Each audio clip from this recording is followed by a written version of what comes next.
बेटी कोई महिला कितना भी ये दावा करे कि नहीं हम ऑलवेज पवित्र हैं, कैसे हो सकता है जब महिला के द्वारा कथा कही जाने का विरोध प्रकट किया जाता।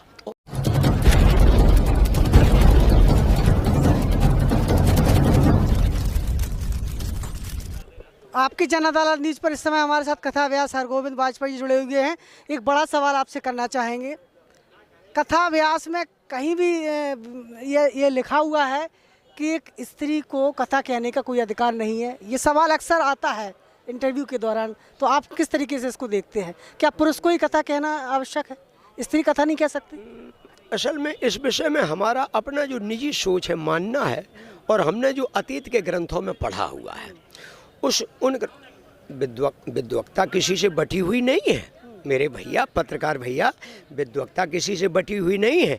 कभी मंचों पे हम देखते हैं, उसी कभी मंच पर सोहनलाल द्विवेदी अपनी कविता करते हैं, उसी कभी मंच पर सुभद्रा कुमारी चौहान अपनी कविता करती हैं, उसी कवि मंच पर मैथिली शरण गुप्त अपनी कथा करते हैं, उसी कवि मंच पर महादेवी वर्मा अपनी कथा करते अपना काव्य पाठ करती हैं।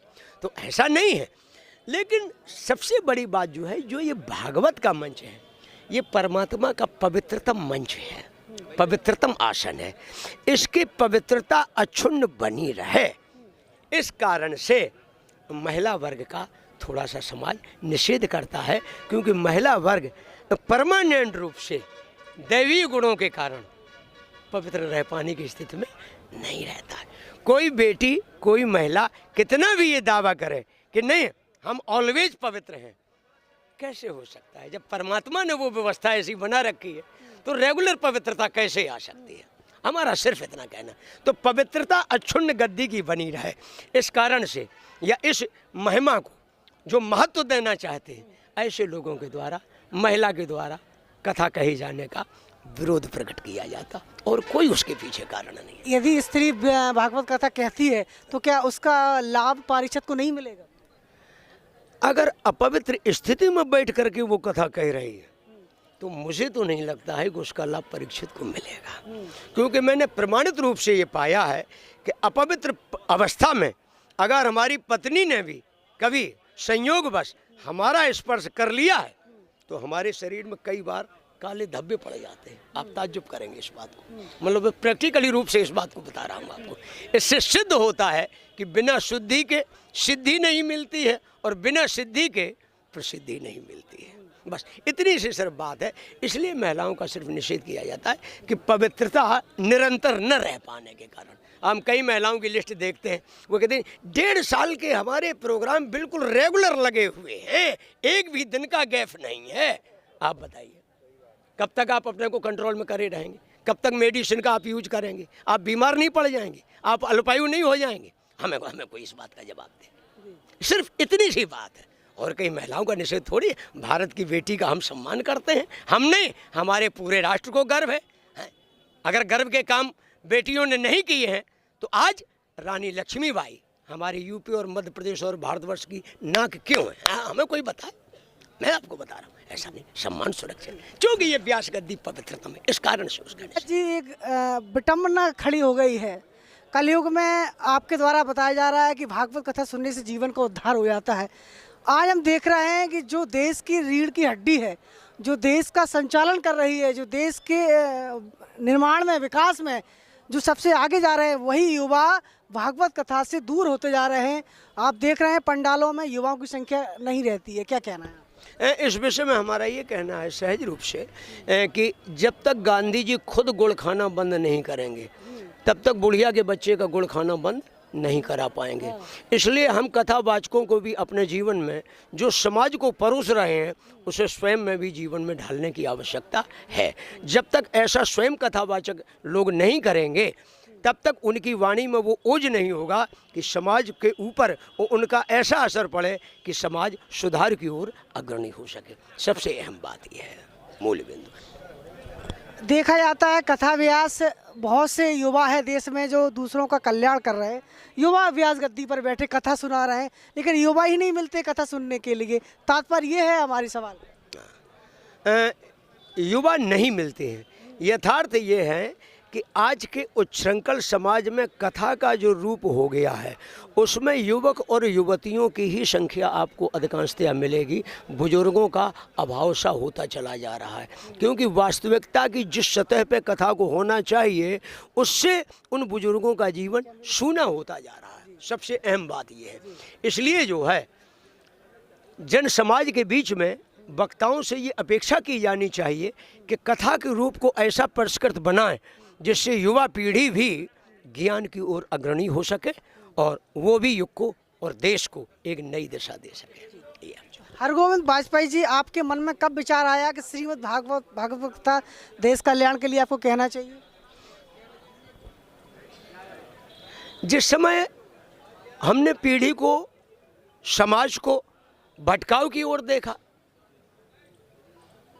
अपने मार्ग से अलग हटते हुए देखा, उस समय मन में आया कि कथा निश्चित रूप से कथा ही नहीं बल्कि जीवन का एक दर्पण है।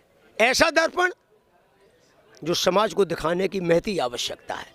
अगर उस दर्पण के माध्यम से समाज को दिशा मिल गई तो निश्चित रूप से राम राज्य आते देर नहीं लगेगी। पुनः एक बार राम राज्य की स्थापना इस देश में होगी, विश्वास का। हरगोविंद वाजपेयी जी, एक बड़ा सवाल करना चाहेंगे। आपके पारिषद दबोह नगर के डॉक्टर एच एन पारासर जी हैं।